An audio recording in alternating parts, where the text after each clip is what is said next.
You've been living under a false assumption, one so deeply embedded in our culture that you probably never questioned it.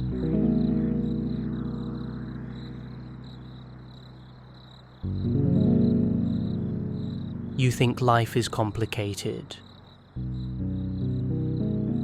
You think success requires complex strategies, that happiness demands intricate formulas, that understanding yourself means diving into layers upon layers of psychological complexity. But what if I told you that life is actually laughably simple, and the only thing making it complicated is our desperate need for it to be complex?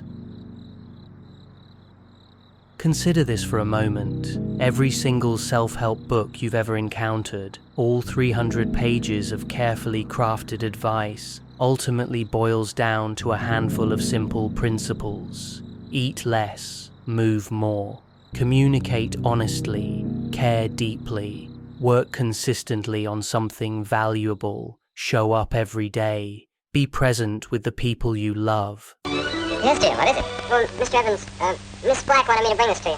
Oh?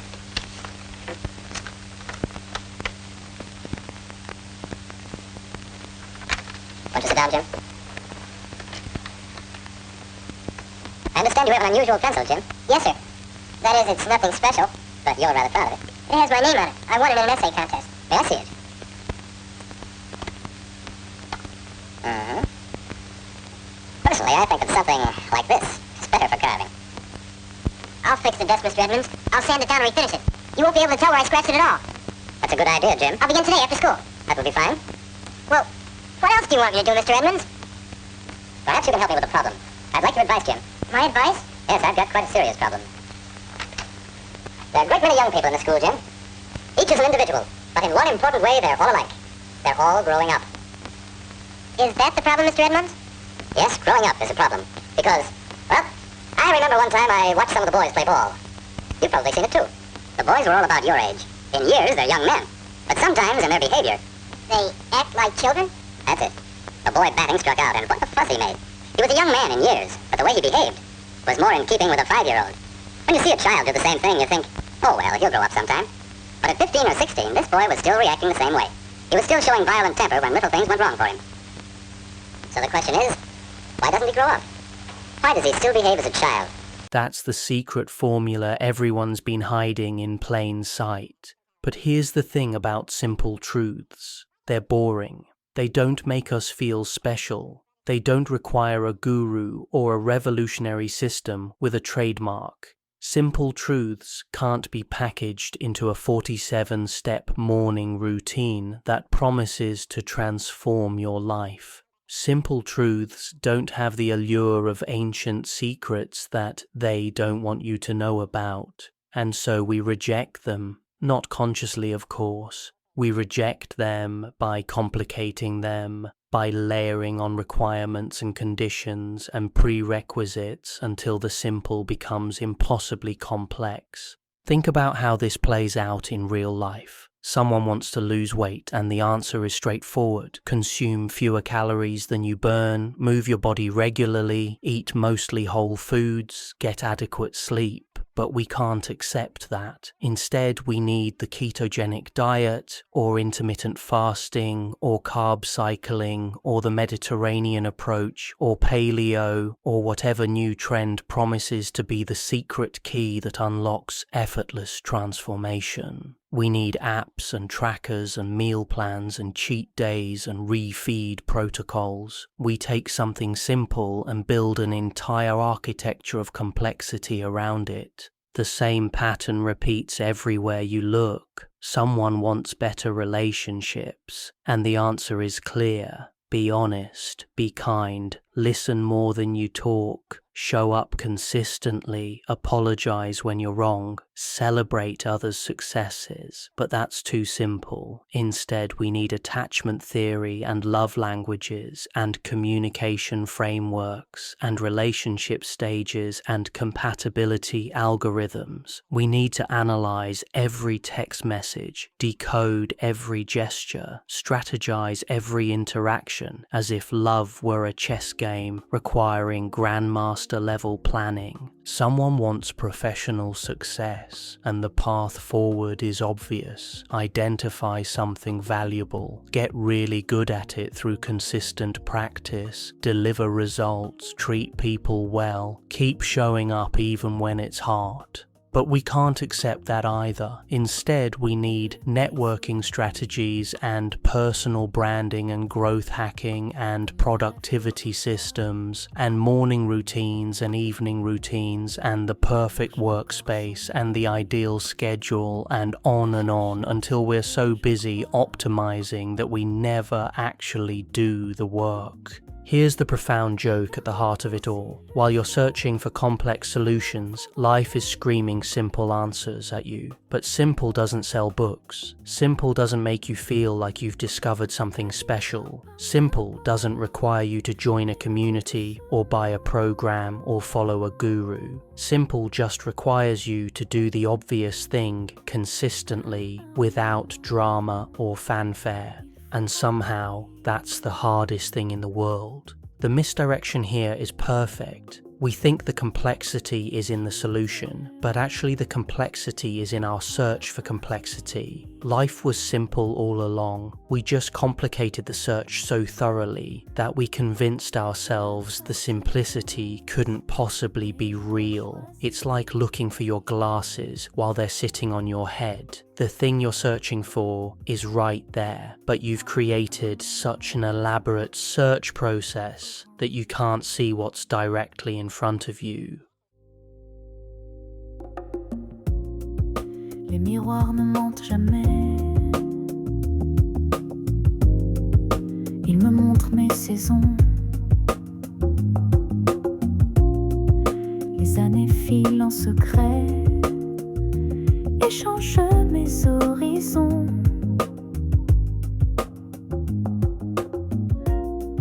J'entends l'écho de ma voix. The effort paradox. Why trying harder makes everything worse. Now let me break your brain a little bit. Ready? The harder you try at certain things, the more certainly you fail. This isn't motivational nonsense or pseudo-wisdom. This is a fundamental pattern that governs huge swaths of human experience. And once you see it, you can't unsee it. Think about sleep. Have you ever tried to force yourself to fall asleep? What happens? Your eyes stay wide open, your mind starts racing. Every minute that passes makes you more anxious about not sleeping, which makes you even more awake. The harder you try to sleep, the more elusive sleep becomes. It's almost as if sleep has a sense of humor about the whole thing, slipping away the moment you reach for it. Or consider happiness. Chase it directly and watch it sprint away from you. The people most desperately seeking happiness are often the most miserable, while those who've stopped chasing it and focused on other things, meaningful work, deep relationships, personal growth, seem to stumble into happiness as a byproduct of their other pursuits. It's like happiness is playing an eternal game of hard to get with anyone who makes it their primary target. Love operates the same way. Try to make someone love you. Go ahead, really try. Use all your effort, all your strategy, all your manipulation. See how quickly it backfires. See how desperation repels rather than attracts. See how the very act of grasping pushes the object of your affection further away. Love, like sleep and happiness, cannot be forced into existence through sheer willpower. This pattern has a name, the backwards law. It's the idea that the more you want something, the more actively you pursue it, the more it eludes you. It's like trying to float by swimming harder. The increased effort doesn't help you float, it makes you sink faster. The thrashing creates turbulence that works against buoyancy. The solution to floating is to relax, to stop fighting, to trust the water. But our instinct is always to try harder, to fight more, to exert more control. Watch this pattern play out everywhere once you know to look for it. Desperate people repel opportunities. The person frantically networking at every event, pushing their business card on everyone, talking endlessly about their needs. They're the last person anyone wants to help. Meanwhile, the person who's genuinely interested in others, who offers value without expectation, who's relaxed about outcomes, opportunities seem to find them. Needy people repel relationships. The person who texts constantly, who requires constant reassurance, who makes their emotional state entirely dependent on another person's responses, they drive people away. Meanwhile, the person who has their own life, their own interests, their own emotional center, they're magnetic. People want to be close to them precisely because they don't need anyone to be close to them. Stressed people repel peace. The person who's desperately trying to eliminate all stress, who's optimizing every minute of their day, who's following 17 different stress reduction protocols. They're often the most stressed of all. Meanwhile, the person who accepts some level of chaos, who's comfortable with uncertainty, who doesn't try to control every variable, they seem to navigate life with an ease that stressed people envy. The funniest part of all this is that we know it. Every athlete knows that you perform worse when you overthink. The basketball player who's thinking about their shooting form on every shot is going to miss more than the one who's in flow. The tennis player analyzing their backhand mid-rally is going to lose the point. Peak performance comes from a state of relaxed concentration, not anxious effort. Every artist knows that forcing creativity kills it. The writer sitting at their desk, demanding that their muse appear, willing brilliant words into existence through sheer determination, they produce garbage. Meanwhile, the writer who's playful, who's willing to write badly, who's more interested in exploring than performing, they produce work that surprises even themselves. Creativity is coaxed, not commanded. Yet what do we do when something isn't working? We try harder. We double down on effort. We increase the pressure. We tighten our grip. And we wonder why everything keeps slipping through our fingers. So what's the alternative? It's not laziness. It's not giving up. It's not checking out or becoming passive. The alternative is something more subtle and more powerful. Effort without attachment. Action without desperation. Doing the thing but not death gripping the outcome. Think about it like this. You still practice your basketball shot. You still work on your craft. You still show up and do the work. But you hold the outcome loosely. You're focused on the process, on the action itself, not on desperately needing a specific result. You care deeply, but not desperately. You try without trying too hard. It's a paradox, yes, but it's a paradox that points towards something real. Life rewards the relaxed, not the lazy. There's a crucial difference. The lazy person doesn't do the work at all. The relaxed person does the work fully, but without the tension of needing to control exactly how it turns out. They're committed to the process, but detached from the outcome. They care without being consumed by caring. They try without strangling their efforts with anxiety. This is what athletes mean when they talk about being in the zone. This is what artists mean when they talk about flow.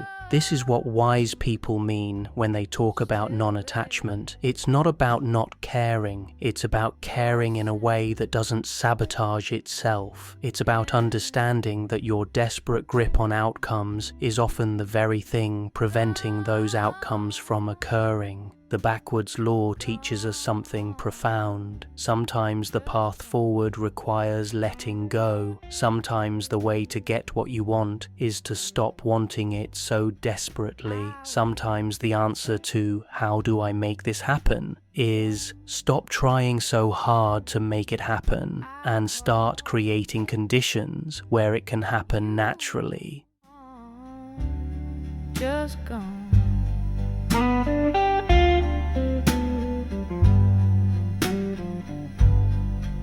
I wait you don't. I call, you won't. Gone,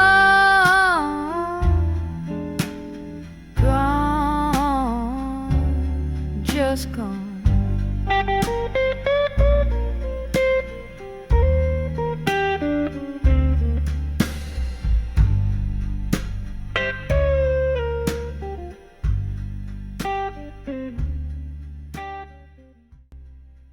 The control paradox, why everything slips through your fingers.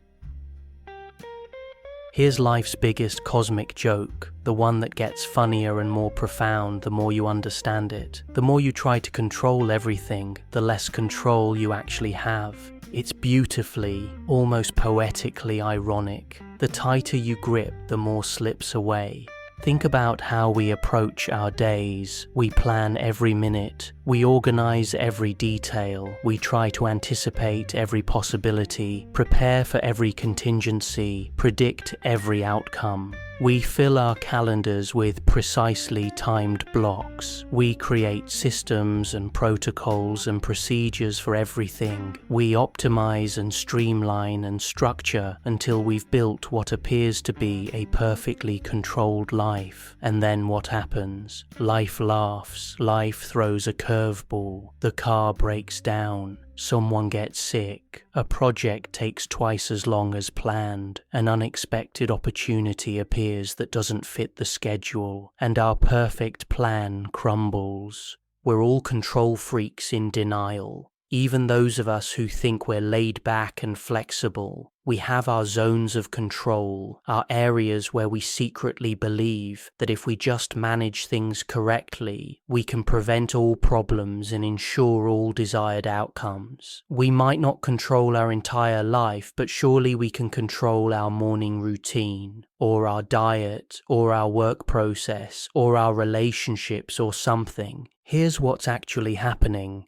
Control is like holding water in your hands. Cup your hands loosely and you can carry some water. Squeeze tighter, trying to hold more, and it slips through your fingers faster. The tighter the grip, the quicker it escapes. The very act of trying to hold on more securely is what causes you to lose your grip. The ancient Stoics figured this out 2,000 years ago. They developed an entire philosophy around one central insight. You can only control two things, your actions and your reactions. Everything else is outside your control. The weather, other people's choices, the economy, your boss's mood, whether your project succeeds, whether people like you, whether you get sick, whether you achieve your goals. All of it is ultimately outside your control. This sounds depressing at first. It sounds like powerlessness, but actually it's the most liberating insight you can internalize.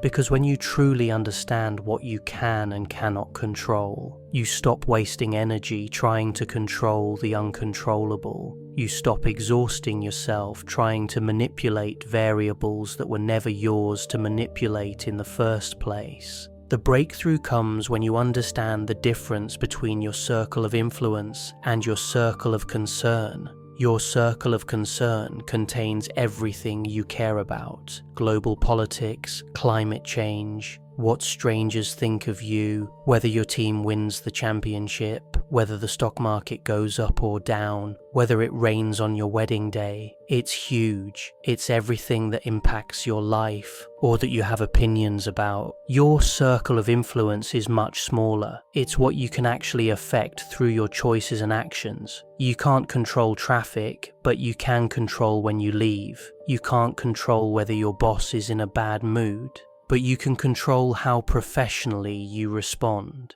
You can't control whether other people respect you, but you can control being someone worthy of respect. You can't control outcomes, but you can control effort. Most people spend most of their energy focused on their circle of concern. They worry about things they can't change. They complain about situations they can't influence. They rage against circumstances they can't control. And then they wonder why they feel powerless, why they're stressed, why life feels overwhelming. The wise approach is the opposite. Focus all your energy on your circle of influence. Put all your effort into the things you can actually affect. When something is outside your control, you don't ignore it or pretend you don't care about it. You just don't waste energy trying to control it. You adapt to it, you work around it, you accept it, but you don't exhaust yourself fighting battles you cannot win. Can you control traffic?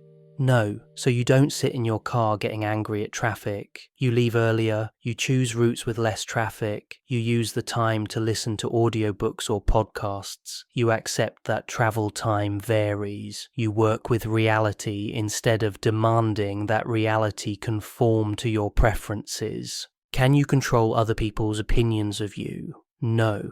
So you don't constantly monitor what others think. You don't tailor your every action to try to manage their perceptions. You don't exhaust yourself people-pleasing. Instead, you focus on being genuine, on acting according to your values, on doing good work. Some people will like you, some won't, and that's completely outside your control. Can you control whether you succeed at a difficult project? Not entirely. The outcome depends on many factors beyond your influence. But you can control showing up every day. You can control giving your best effort. You can control learning from failures. You can control asking for help. You can control persisting when things get hard. You control the input. The output takes care of itself. This is what the Stoics meant by focusing on the process rather than the outcome. You can't control whether you win the race, but you can control your training. You can't control whether people buy your product, but you can control making it excellent. You can't control whether your book becomes a bestseller, but you can control writing the best book you're capable of writing. Stop trying to be life's CEO. You're not managing the universe.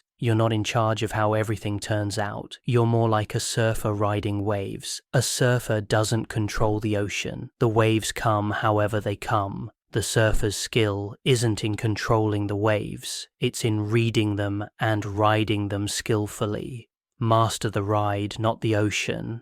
This shift in perspective changes everything. When you stop trying to control outcomes and focus on controlling only your actions and reactions, stress decreases dramatically. You're no longer fighting reality. You're no longer exhausted from trying to manipulate the unmanipulatable. You're working with the grain of existence instead of against it. Does this mean you become passive? Absolutely not. You're actually more effective because you're putting your energy where it can make a difference. You're not wasting resources on futile attempts to control the uncontrollable. You're focused, efficient, and powerful within your actual sphere of influence. The control paradox teaches us that real power comes from knowing what you cannot control. Freedom comes from accepting what you cannot change. Peace comes from focusing only on what's yours to focus on. The less you try to control everything, the more control you actually have over the things that matter. Small steps forward through the night into morning, into light. Getting better day by day, finding my way.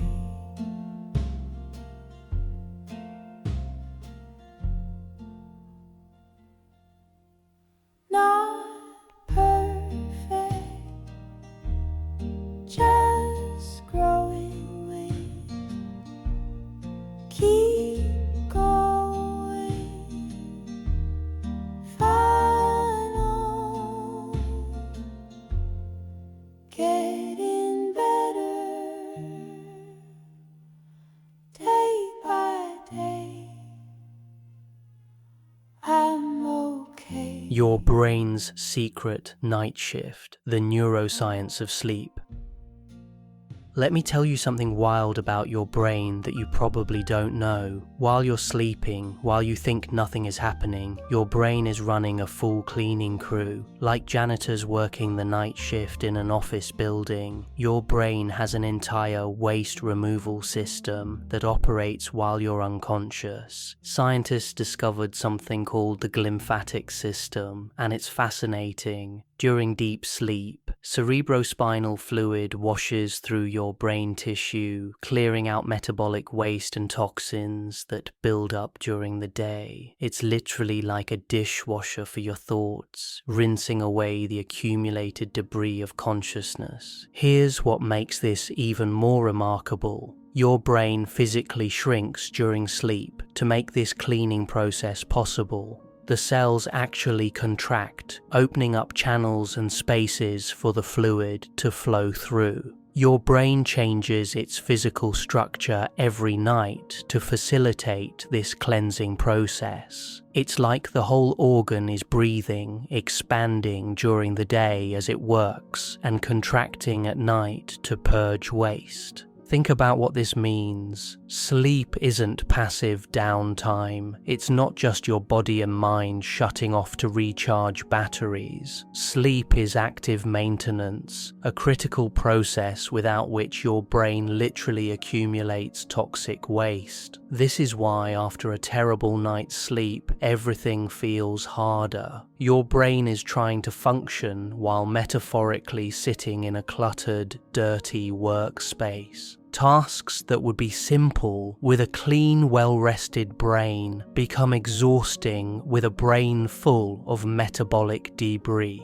The science here gets even wilder when you dig into it. Your brain is about 60% fat, weighs approximately 3 pounds, and burns roughly 20% of your daily calories just thinking. We're essentially walking supercomputers that require nightly maintenance and constant fuel. Your brain uses more energy than any other organ in your body, despite being only about 2% of your body weight. Neuroscientists have found that this nightly reset affects everything. Memory consolidation happens during sleep.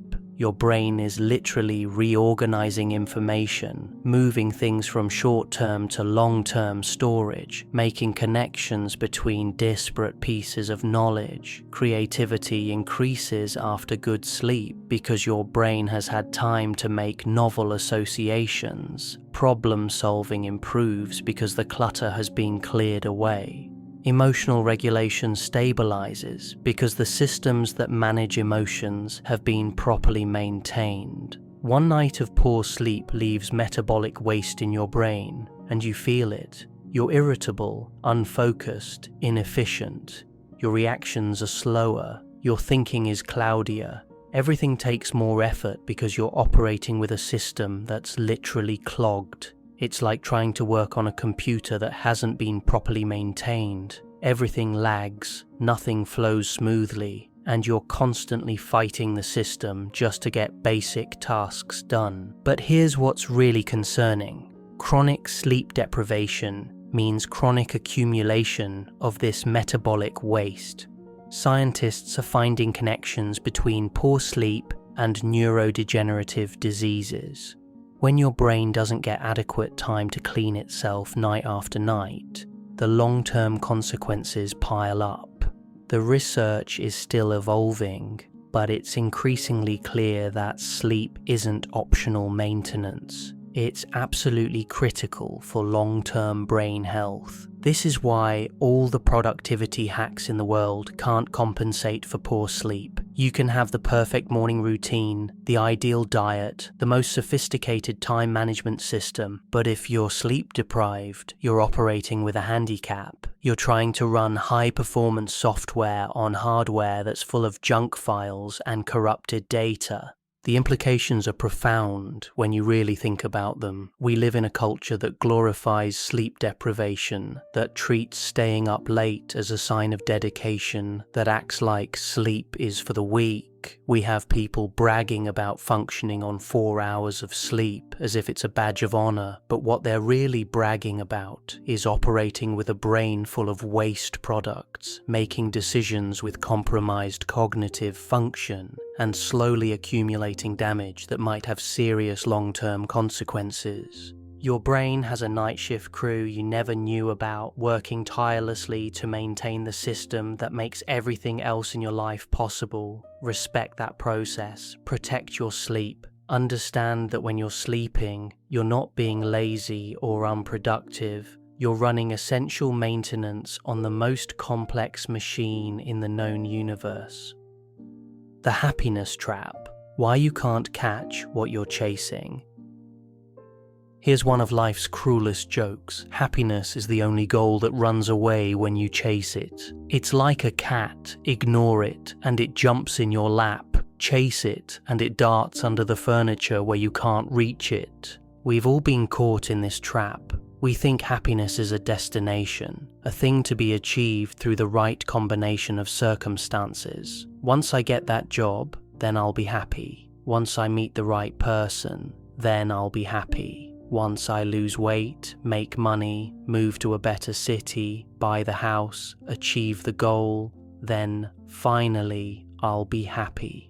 We're constantly postponing happiness, treating it as the prize that awaits us at the end of some journey we're on. But neuroscience has discovered something fascinating and slightly depressing about how happiness actually works in our brains. You have what's called a happiness set point, a baseline level of contentment that your brain tends to return to, regardless of external circumstances. This has been proven through studies of lottery winners and accident victims. The same principle applies to both extremes. Win the lottery, receive millions of dollars, and you'll experience an initial spike of happiness. But research shows that within about 6 months, you'll be back to your baseline level of happiness. The money is still there. The circumstances have objectively improved, but your subjective experience has adapted. You've gotten used to the new normal, and it no longer provides the happiness boost it initially did. The same adaptation happens with negative events. Suffer a terrible accident that leaves you disabled, and yes, initially your happiness plummets. But studies show that within about 6 months, most people return to roughly the same baseline happiness level they had before the accident. The circumstances are objectively worse, but humans are remarkably adaptive creatures. We adjust to new realities, both positive and negative. This is called the hedonic treadmill, and it's one of the most important concepts to understand about happiness. No matter how fast you run, no matter what you achieve or acquire, you tend to end up in the same place emotionally. The treadmill keeps moving, and you keep running, but you're not actually getting anywhere in terms of lasting happiness. This sounds depressing, but it actually contains a liberating truth. Happiness isn't a destination. It's not something you achieve through perfect circumstances. It's a byproduct of how you live, what you focus on, and what you value. Happiness comes from progress, not achievement. It's the feeling of getting better at something, of developing competence, of moving toward a goal, not the moment of reaching the goal itself. This is why people often feel empty after achieving something they've worked toward for years.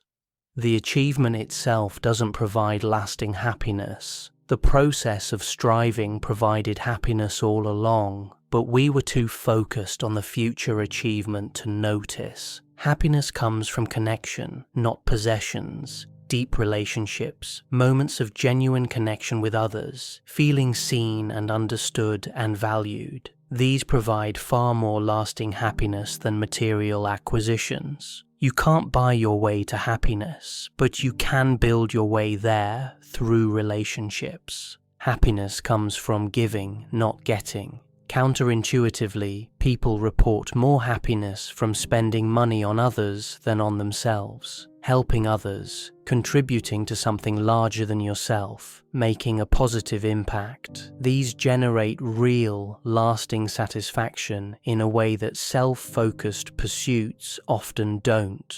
We're looking for happiness in all the wrong places. We're chasing outcomes when we should be enjoying processes. We're accumulating things when we should be cultivating connections. We're focused on getting when we should be focused on giving. The solution isn't to chase happiness directly. It's to stop chasing it at all. Focus instead on meaning, growth, and contribution. Do work that matters to you. Build relationships with people you care about. Contribute to causes larger than yourself. Develop skills and competencies. Be present in moments rather than constantly looking ahead to some imagined future state. And here's the beautiful paradox. When you stop chasing happiness and start living meaningfully, happiness shows up uninvited. It arrives as a byproduct of a life well lived, not as the achievement of a goal pursued. It's like the cat that finally jumps in your lap the moment you stop trying to grab it. The biggest paradox of all, the less you need happiness, the more it appears. The less desperately you chase it, the more often it finds you. The moment you stop treating it as the primary goal and start treating it as a pleasant side effect of other pursuits, it becomes more present in your life. This doesn't mean you shouldn't care about being happy. It means you should care about being happy in a different way, by caring about the things that produce happiness as a byproduct, rather than by pursuing happiness itself. Focus on doing meaningful work, being present with loved ones, growing as a person, contributing to the world. Happiness will take care of itself. I don't wanna lose you. Can't imagine life without everything you put me through. That's what love is all about. I don't wanna lose you. Your biased brain, the filters you don't know you're wearing. Your brain isn't a truth-seeking machine. Let that sink in for a moment. We like to think we're rational creatures, objectively perceiving reality and making logical decisions based on facts. But that's not how your brain actually works. Your brain is a pattern-matching machine with delusions of objectivity, running on heuristics and biases that served our ancestors well, but often lead us astray in the modern world. Right now, as you're reading this, your brain is running dozens of cognitive biases. You're not aware of them. You think you're perceiving reality as it is, but actually you're seeing a heavily edited version of reality filtered through numerous biases that shape what you notice, what you remember, and what you believe. Confirmation bias makes you cherry-pick evidence that supports your existing beliefs while ignoring or dismissing evidence that contradicts them. If you believe something is true, you'll notice every piece of information that confirms it and somehow miss the information that challenges it. Your brain is constantly looking for proof that you're right, not for truth. The halo effect makes you think attractive people are smarter, more competent, and more trustworthy. Physical appearance bleeds over into your judgments about completely unrelated qualities. Conversely, if someone is unattractive or unlikable, you'll unconsciously assume they're less competent at their job. Your brain is making these judgments automatically, without your conscious awareness. Loss aversion makes you fear losing $100 more than you enjoy gaining $100. The pain of loss is psychologically more powerful than the pleasure of equivalent gain. This is why people hold on to losing investments too long, why they stay in bad relationships, why they resist change even when change would benefit them. The brain is wired to avoid loss more than to pursue gain. You're basically walking around with Instagram filters on reality, but you don't know the filters are there.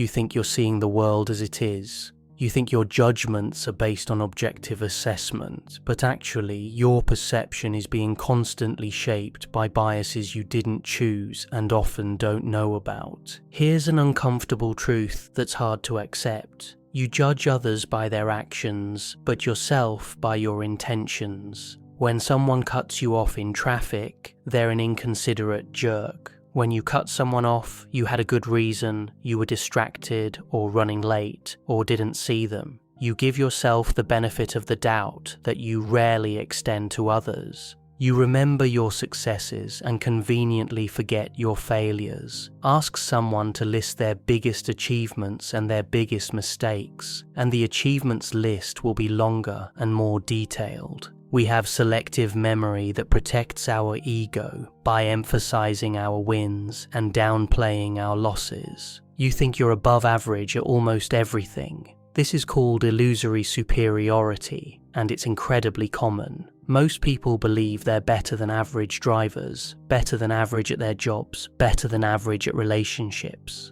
Statistically, this is impossible. Not everyone can be above average, but the bias persists because it feels true. The worst part about cognitive biases is that you can't turn them off. They're hardwired survival mechanisms. Your ancestors who made quick pattern-based judgments survived better than those who carefully analyzed every situation from scratch. These mental shortcuts kept humans alive. But in our complex modern world, they often lead us astray. But here's where awareness becomes your superpower. You can't eliminate your biases, but you can recognize them. You can catch yourself in the act of biased thinking. You can pause and ask, which bias is talking right now? Am I seeing this situation clearly, or am I seeing it through the filter of confirmation bias, halo effect, loss aversion, or any of the dozens of other biases that shape perception? Next time you're absolutely certain about something, pause. Notice how certainty feels. Then ask yourself, what evidence would change my mind? If the answer is nothing, you're probably in the grip of confirmation bias. Ask yourself, what would someone who disagrees with me say? Can I accurately explain their perspective? If you can't, you probably don't understand the situation as well as you think. When you make a judgment about someone, ask yourself, am I judging their actions or their character? Am I giving them the same benefit of the doubt I give myself? Am I letting irrelevant factors like attractiveness or likability color my assessment of their competence? When you're afraid to try something new or change course, ask yourself, is this loss aversion talking? Am I overweighting the potential loss and underweighting the potential gain? Am I holding on to something because it's familiar rather than because it's actually good? Your brain is constantly editing reality to match your beliefs, to protect your ego, to avoid loss, to make quick decisions. At least now you know the filters exist. At least now you can sometimes catch yourself looking through them. That awareness won't make you objective, nothing will, but it will make you less confidently wrong, which is a huge improvement. The goal isn't to become some perfectly rational being free from bias. The goal is to know yourself well enough to question your certainties, to check your assumptions, to realize that what feels obviously true might just be your biased brain doing what biased brains do. Here we are, the synthesis of everything. Life isn't about finding yourself. That's passive, as if who you are is hidden somewhere waiting to be discovered. Life is about creating yourself. You're not uncovering some predetermined destiny written in the stars. You're building it actively, deliberately, choice by choice, habit by habit, day by day. Every concept we've explored connects to every other concept. They're not separate insights. They're facets of one unified understanding of how life works. The paradoxes teach you balance. Try too hard and fail, control everything and lose control, chase happiness and it runs away. These aren't contradictions to be solved. they're tensions to be navigated. Life isn't about finding the right answer, it's about finding the right balance between opposing truths. Your biased brain teaches you humility. You're not seeing reality as it is. You're seeing a heavily filtered, edited version shaped by unconscious biases. This should make you less certain, less rigid, more willing to question your assumptions. Confidence is often just ignorance you're unaware of. The compound effect gives you power. You can't control outcomes, but you can control inputs. You can't guarantee success, but you can guarantee consistent effort. Small actions compound into destiny. 1% improvements stack into transformation. You have more power than you think, but it operates through time and consistency rather than through dramatic action. The ultimate cheat code for life has 3 parts, 3 principles that, if internalized and applied, will transform everything. First, accept what you cannot control, and that's almost everything. Other people's choices, your boss's mood, the economy, the weather, whether your project succeeds, whether people like you, whether you get sick, what happened in your past, what might happen in your future. None of this is within your control. Stop wasting energy trying to control the uncontrollable. Stop exhausting yourself fighting battles you cannot win. Accept what is. Work with reality instead of demanding that reality conform to your preferences. Second, master what you can control, and that's actually quite a lot when you focus on it. Your actions and your reactions, your effort and your attitude, your choices and your responses, how you treat people, whether you keep your commitments, how you spend your time, what you practice, what you focus on, whether you learn from failures, whether you show up consistently.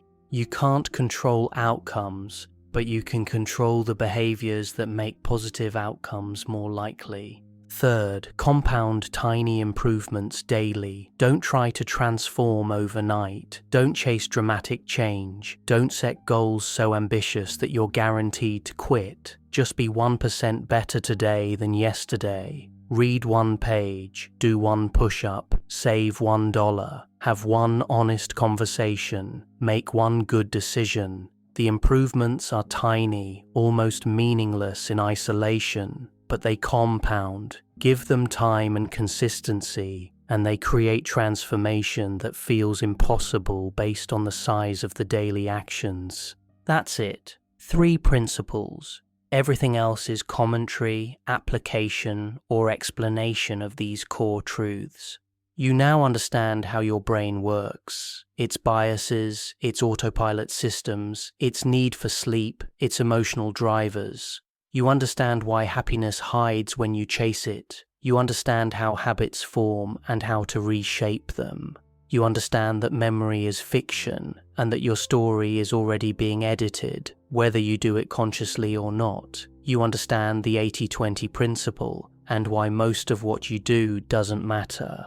You understand the compound effect and why tiny choices create massive destinies. You have the manual, not a complete manual. Life is too vast, too complex, too surprising to be fully captured in any manual, but you have a working manual, a set of principles that, if applied, will serve you well across most situations you'll encounter. Now comes the hard part, actually doing it. Understanding changes nothing by itself. You can know every principle in this essay and still live exactly as you did before. Knowledge without application is just entertainment, just interesting ideas you once read. The difference between knowing and doing is where transformation lives. It's not enough to understand that small actions compound. You have to actually take small actions daily. It's not enough to know you're biased. You have to actually pause and question your certainties. It's not enough to understand habit loops. You have to actually redesign your loops. Start small, emphasis on small. Don't try to apply everything at once. Don't create a massive transformation plan. Don't set yourself up for failure through overambition.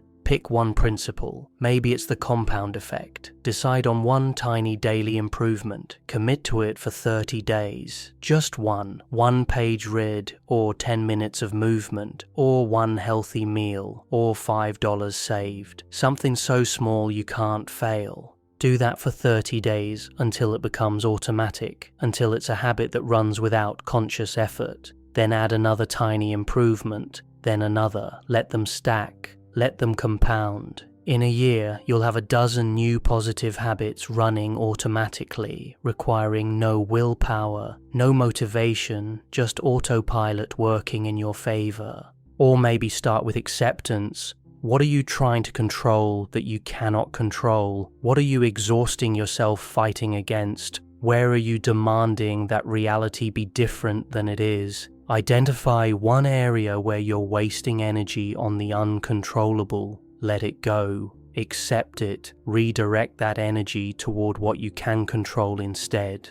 Or maybe start with the 80-20 principle. What's your vital 20%? In your work, what few activities create most of your results? In your relationships, which few people bring most of your joy? In your habits, which few really matter? Identify your vital 20% and double down, cut the rest. Be ruthless about eliminating or minimizing the 80% that doesn't matter so you can focus on the 20% that does. The point is, apply something.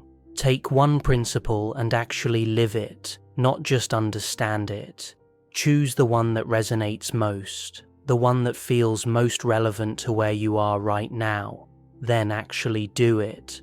Life is simple. We make it complicated through our desperate need for complexity. But the path forward is clear. Accept what you can't control. Master what you can. Compound tiny improvements daily. Do this consistently, and time handles the rest. You're not discovering destiny, you're building it. You're not finding yourself, you're creating yourself. Choice by choice, habit by habit, day by day, small actions stacking into transformation, 1% improvements compounding into destiny. You have the manual. Now go build your life. Les miroirs ne mentent jamais. Ils me montrent mes saisons. Les années filent en secret et changent mes horizons.